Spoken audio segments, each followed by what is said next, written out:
विभाजन को आम मुसलमानों ने नहीं, कांग्रेस समर्थक कट्टरपंथियों ने बढ़ावा दिया। पीएम मोदी। प्रधानमंत्री नरेंद्र मोदी ने मंगलवार को कहा कि नया वक्फ अधिनियम सामाजिक न्याय की दिशा में उनकी सरकार का एक और ठोस कदम है। उन्होंने कहा कि वक्फ पर पूर्ववर्ती कानून 2013 में भूमाफियाओं और मुस्लिम कट्टरपंथियों को खुश करने के लिए बनाया गया था।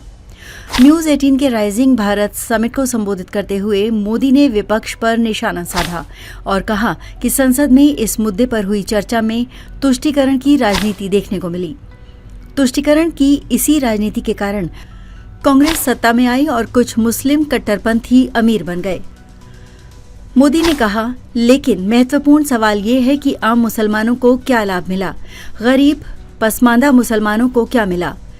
उन्हें केवल उपेक्षा का सामना करना पड़ा, उन्हें शिक्षा नहीं मिली, उन्हें बेरोजगारी का सामना करना पड़ा और मुस्लिम महिलाओं को शाहबानों की तरह अन्याय का सामना करना पड़ा, जहां उनके संवैधानिक अधिकारों को कट्टरपंथी की वेदी पर बलि चढ़ा दिया गया। प्रधानमंत्री ने कहा कि 1947 में देश के विभाजन के पीछे भी इसी तरह का रवैया था, जब कांग्रेस नेताओं ने अलग राष्ट्र के विचार को खत्म नहीं किया, जिसे आम मुसलमानों ने नहीं बल्कि कुछ कट्टरपंथियों ने बढ़ावा दिया था।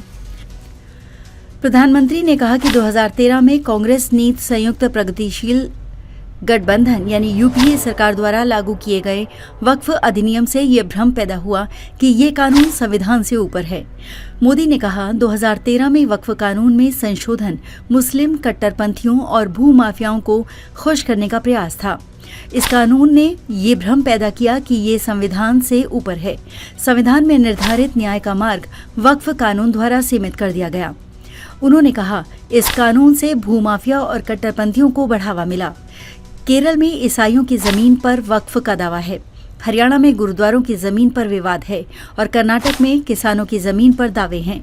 प्रधानमंत्री ने कहा कि न्याय दिलाने वाला कानून भय का कारण बन गया। उन्होंने कहा कि संशोधित वक्फ अधिनियम समाज और मुस्लिम समुदाय के हित में है। उन्होंने कहा कि तेज विकास के लिए शांति, स्थिरता और सुरक्षा आवश्यक शर्तें हैं और कहा कि उनकी सरकार ने आतंकवाद और नस्लवाद पर नकेल कसी है। प्रधानमंत्री ने कहा कि उनकी सरकार ने जम्मू कश्मीर में मजबूत राजनीतिक इच्छा शक्ति और संवेदनशीलता दिखाई है।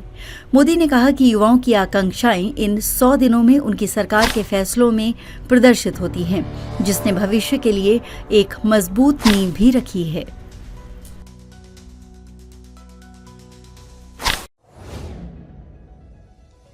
आवश्यकता है यूनाइटेड टाइम्स समाचार पत्र व यूनाइटेड टाइम्स न्यूज चैनल में निम्न स्तर पर विज्ञापन प्रभारी, ब्यूरो चीफ, संवाददाता की इच्छुक व्यक्ति पुरुष महिला संपर्क करें।